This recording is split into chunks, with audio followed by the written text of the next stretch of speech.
So thank you all so much for joining. The way this is going to work is I'll share a little information about what our office's role is in approving organizations. And then I'll share the benefits that come with being a recognized student org at Northwestern through SOA, what the expectations and requirements are for those who are approved. And then I'll turn it over to ASG to share some information about their resources as well as funding. And then we also have Allison from KDance, who is representing a more recently established organization and was in your shoes not that long ago and can share a little bit about some of the surprises, challenges, and other learning moments about getting an org off the ground at Northwestern. So a little bit about our area. Student Orgs and Activities is one of the recognizing authorities for groups on campus. Other recognizing authorities might be the Competitive Sports Office, the Graduate School, other academic departments and schools. But SOA, through this method, is able to recognize orgs on campus, and we'll share what that means in just a moment. In addition to that, we also coordinate the org fairs. We hope many of you were able to participate in the virtual fall org fair back on Thursday, September 24 in the evening. We also host org fairs at the start of the winter term and the spring term with a format TBA. But those are primarily the best way to recruit new members for your organization. We had about 300 groups participate in that fall org fair. We'll see how many participate in winter and spring.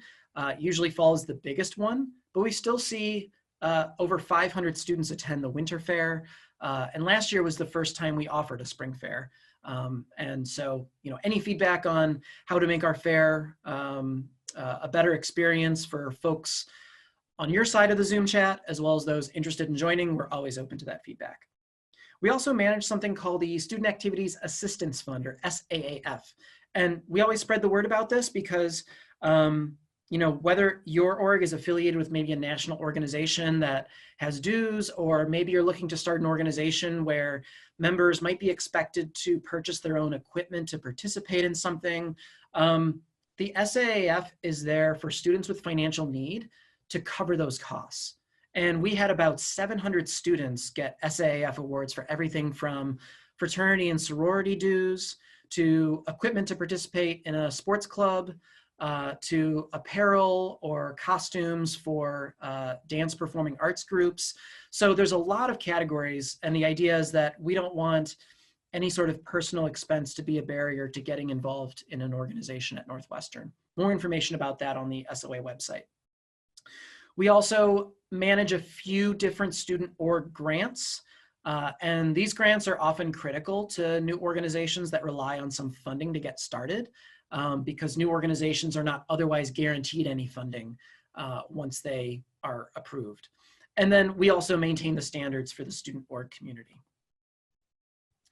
In terms of this cycle, we review new group proposals on a quarterly basis. The submission form is available on Wildcat Connection. There's also info on the SOA website under the students page. There's a Start a New Org tab with information and considerations for starting an org. Proposals are due October 23rd at midnight. And then there's a committee that deliberates on all the proposals that come in, with decisions announced back to those who propose the orgs by November 9. So we know that, that's looking like around week 7, week 8 of the term. But the idea is once you get that decision email, you'll also get a link with the next steps for a new group orientation, so that you have the same resources available to you that all the established groups have in terms of knowing where to find grants, what the policies are for events on campus, other things like that.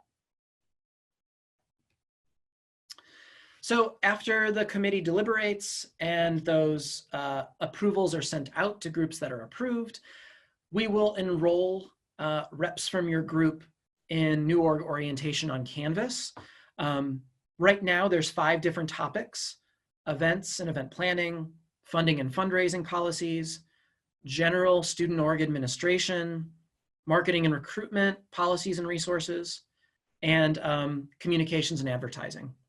So full privileges are granted after reps from your group complete those modules. They're just recorded videos with quizzes accompanying them. They're brief. There's no surprises in there. But again, it's just to make sure groups that are just getting started have access to all the same information that all the other groups do. They don't take too long to complete, but it is a requirement for groups to be active. And once those are done, full privileges are granted to your group. And you can have just a couple people complete all the Canvas modules, or if you have folks already ready in certain roles, like this person's in charge of marketing and advertising, they can do that one. This person's going to be in charge of recruitment, they can do the recruitment one. However you want to do it, as long as they get done, then your org will be active upon completion. There are 4 categories of privileges for groups that are approved. So the first is eligibility to table at the org fairs. I mentioned that fall virtual fair that we had. Only orgs that are approved can recruit and participate in that event. As you're looking at this list of privileges, there might be some that are more valuable to you than others. And there are occasions where students think about starting a new organization at Northwestern and they think, what I'm trying to do actually doesn't relate to any of these privileges. So, you know, if you are just looking to establish a community, but you're not necessarily looking to put on events on campus, you're not really looking to get funding for anything, and you feel like you can just attract more members just using social media accounts, then that's fine. But the privileges that come with being a student org also include a placement on that Wildcat Connection website. That's the database of all registered student orgs, in addition to some other student-run groups on campus, and access to other tech resources. So you can get a listserv set up at Northwestern for free if you're an approved student org. You can also get an organizational special at u.northwestern.edu email inbox if you're a student org, and a few other things. The third area is access to create a student org finance office or SOFO account. And usually having a SOFO account is required if your group is ever going to seek student government allocations, grants from Northwestern, or do any other sort of fundraising through Northwestern. SOFO functions as the bank for all the student org accounts. They do not issue their own grants to student groups, but they help maintain the assets for you so that the burden isn't on an individual in a group to, say, have like their own personal bank account or try and open an account at an external financial institution. SOFO, it's free to have an account. They have their own requirements to keep it active and open, and they have full-time staff to assist with transactions and other banking services. The last privilege then is space reservations on campus, and they're available at the lowest unit rate for approved student orgs. In most cases, that's free. So groups that are looking for like a classroom to meet in, when it's available, there's no charge for that. Even some larger auditoriums and other venues might be free as well. There are others that will have some sort of staffing or facility fee, but student groups pay a far lower rate than an outside group that wants to rent a venue for, let's say, you know, a wedding, or an employer that comes to campus that wants to recruit and interview. So that's the other benefit, is some groups are looking for a way to hold meetings and hold space and hold events. In this environment, all student org events this fall are virtual. There is a process for a student org to propose an event with an in-person component, and that goes to a committee that reviews those submissions. But ordinarily, you know, space reservations are a major benefit for students that want to propose a new group. We use Wildcat Connection not only as a place to direct students who want to learn more about student organizations, but we also use it as a communication tool to the student org community. So there's a newsletter that goes out every Friday to the student org leaders with information about upcoming deadlines for grants, if there's any annual requirements coming up, changing information about resources or policies on campus. So that's where we keep in touch with folks. And it's important for reps and new orgs to make sure once they get access to a Wildcat Connection page, they keep the contact info updated. And then we also use our social media quite a bit to highlight student orgs and student org events. So if you don't already follow us on Instagram, if you have an Instagram account, or follow us on Facebook, we use both those platforms at this time.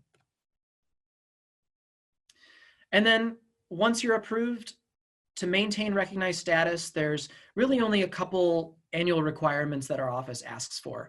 There's an annual re-registration that's hosted on Wildcat Connection.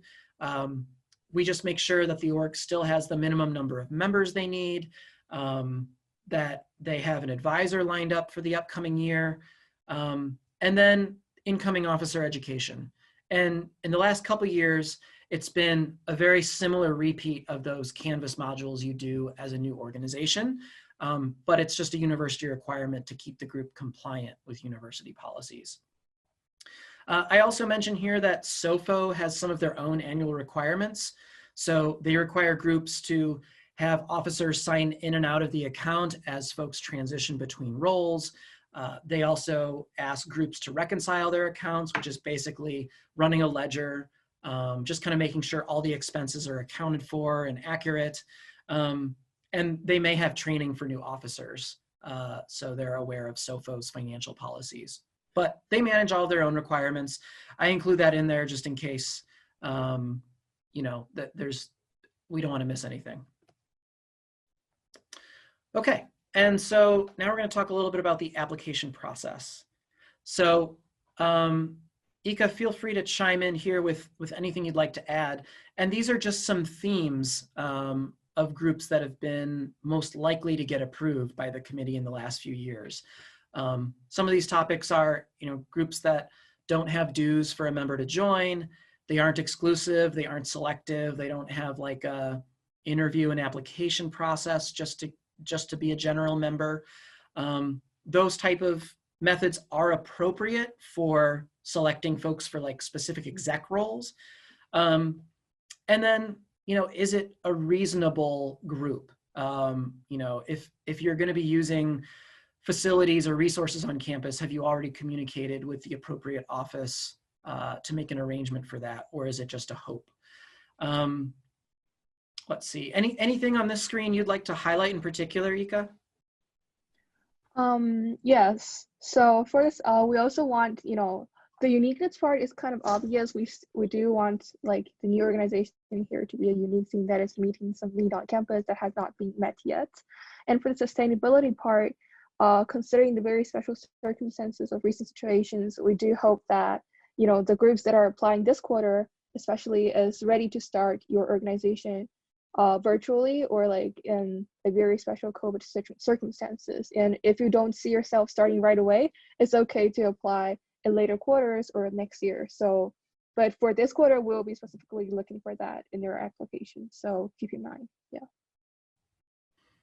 Yeah, and realistically, in terms of the benefits that come with being approved this quarter, if a new group gets approved, it's being able to participate in the next org fair, which will be in January, because we know there aren't any in-person events happening right now.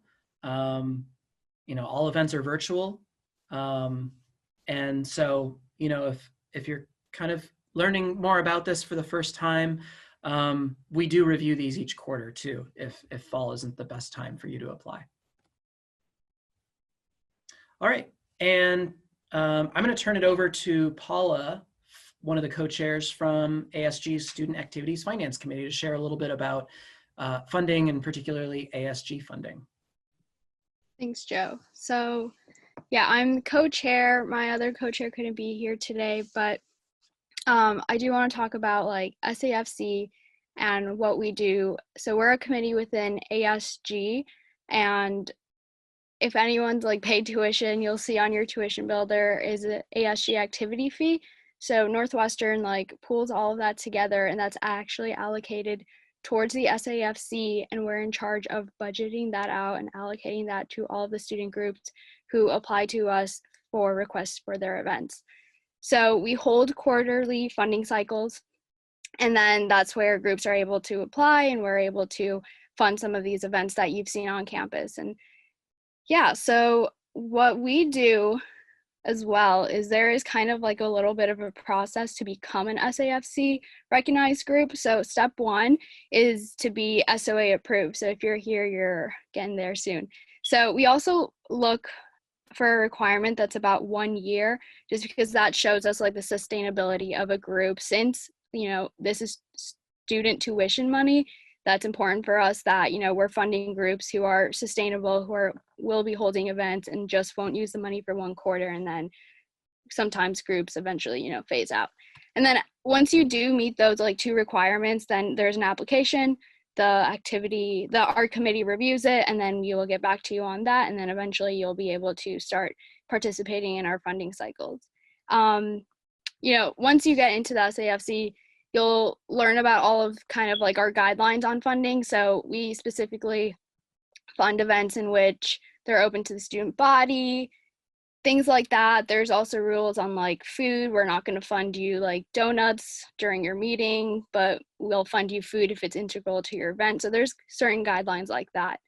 But we're also not the only resource for funding on campus.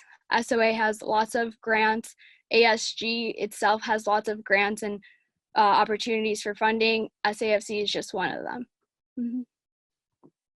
And if you guys have any questions, our email is asg-finance@u.northwestern.edu. So feel free to email us there any questions that you may have.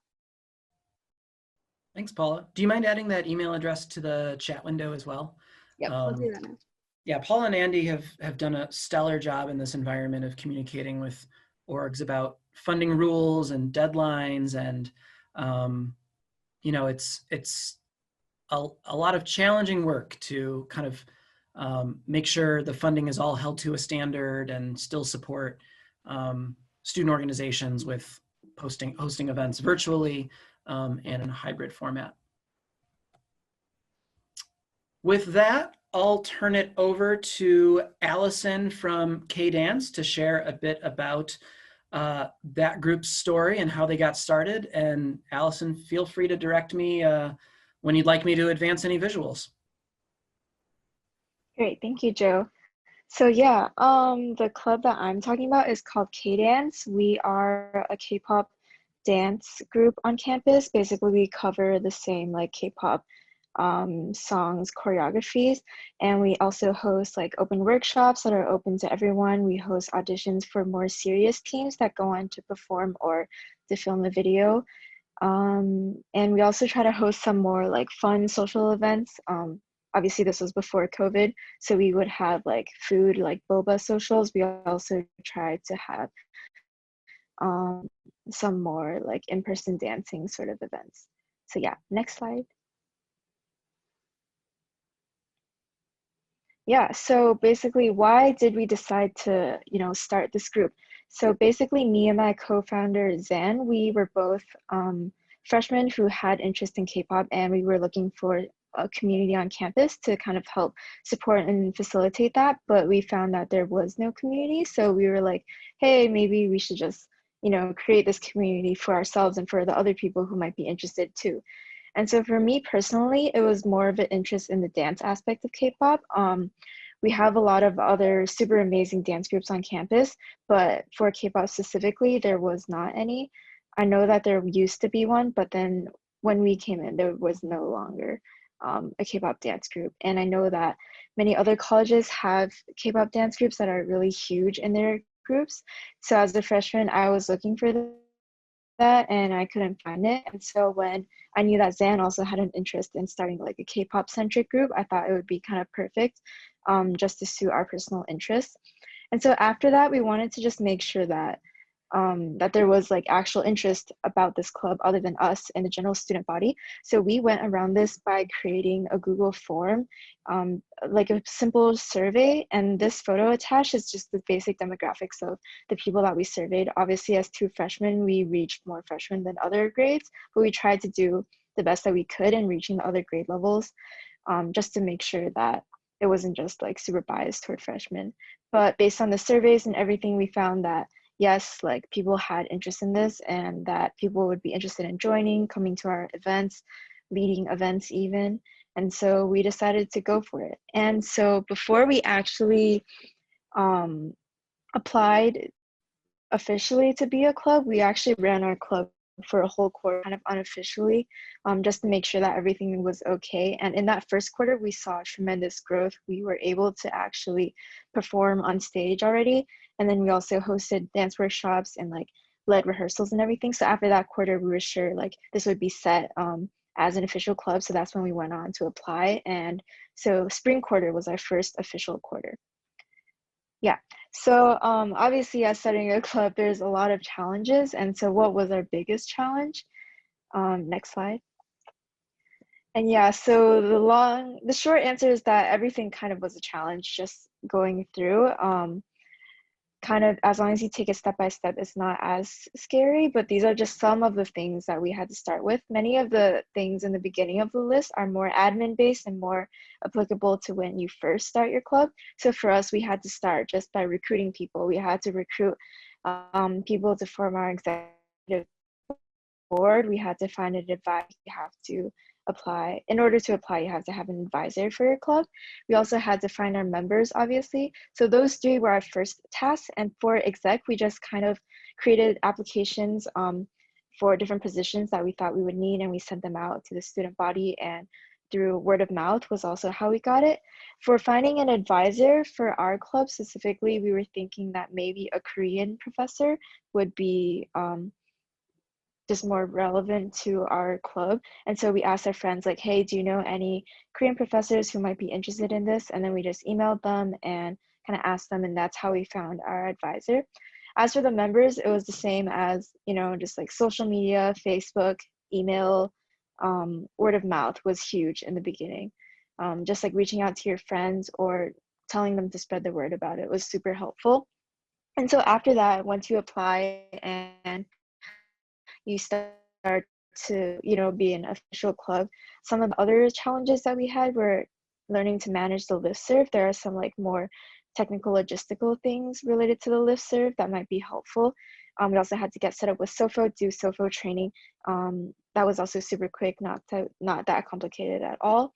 And then after that, it was just more of, you know, all of the general planning activities and everything. As a dance group, it was more diverse in terms of like we would have kind of two tiers of membership at the beginning. We would have one tier where everyone could come to any workshop they wanted to, and then the other tier would be more exclusive audition based one, but we still wanted to keep our auditions more open because we also aimed to make KDance more beginner friendly, just because we thought that that just personally aligned with both of our values. And we also thought that as a K-pop community, like not everyone into K-pop is an experienced dance. We're not looking for, you know, like a super experienced and like clean cut dance team. We're just looking for people, like a group of people to have fun and like enjoy K-pop and dance together for fun. So that was kind of our main things. And then the next slide. Yeah, so kind of just tips on how to navigate these. I mentioned them a little just now, but for exec, I think another thing that helps a lot is to go through your club connections.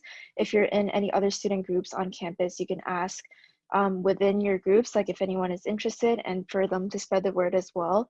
And for our exec members, it was also super helpful to find members who are in multiple clubs who could have those connections to link us to other resources and opportunities.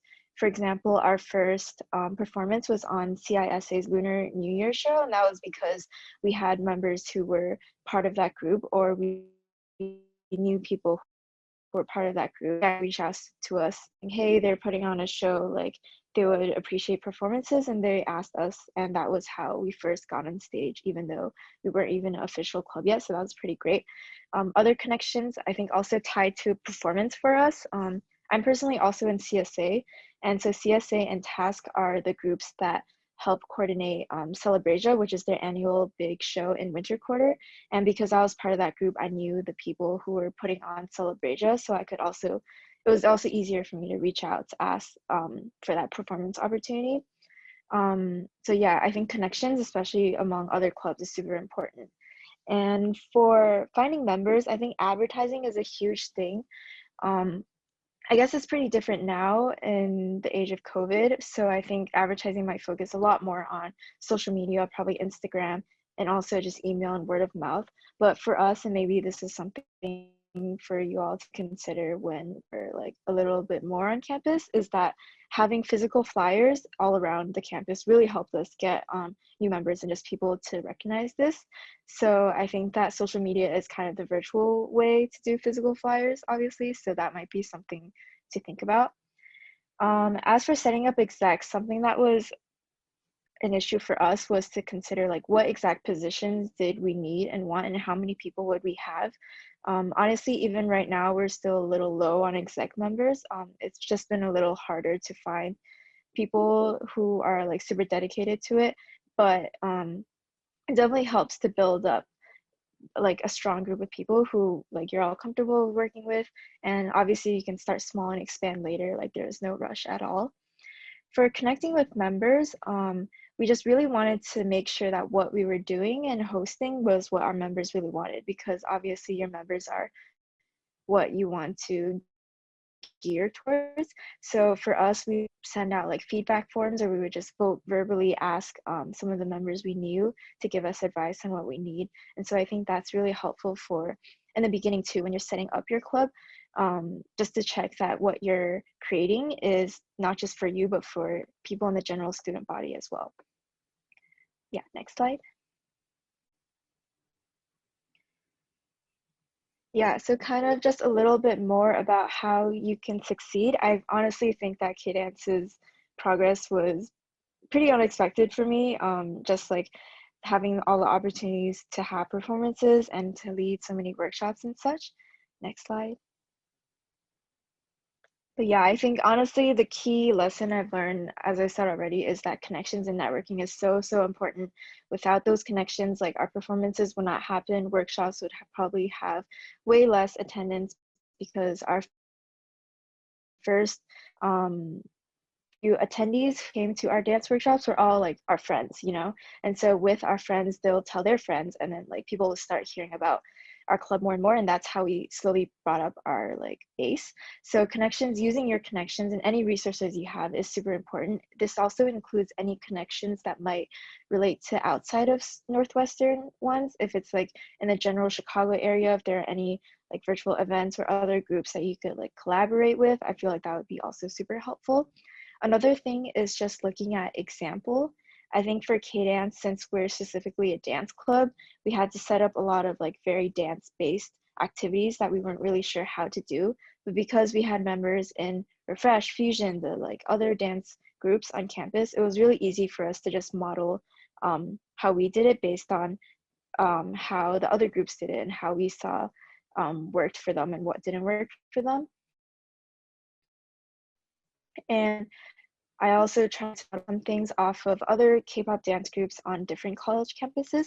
So if your club is something that might exist on other campuses, it's like super helpful even to reach out to those, the leader of those clubs, just to ask like, how did you guys set it up? Like, how do you guys function? Like, do you have any tips if we're trying to start up something similar at Northwestern? And so I feel like everything else is a little more self-explanatory. I think just always like making sure to double check things, to have like questions. Don't be afraid to ask for questions. Starting a new organization is hard and it's a lot of work. I think it also definitely takes a lot of time to set it up to be like as solid as many other student groups can seem like, but it's also important to remember that those groups have probably existed for many, many years already. So don't be too intimidated, just like go for it. Be aligned. I think starting off with a simple and clear goal is helpful. Even though starting off, there might be many different things that you want to achieve. Just like narrowing down your focus can be super helpful to achieve that goal faster, and then you can like reach other objectives after that too.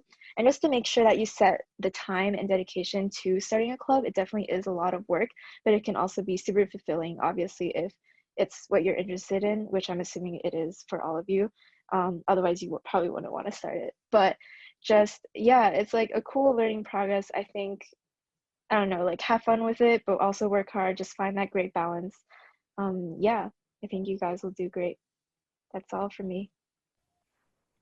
Yeah, thanks so much, Allison. And yeah, KDance has grown in its membership and really just its presence as part of the Northwestern dance community so much since it started.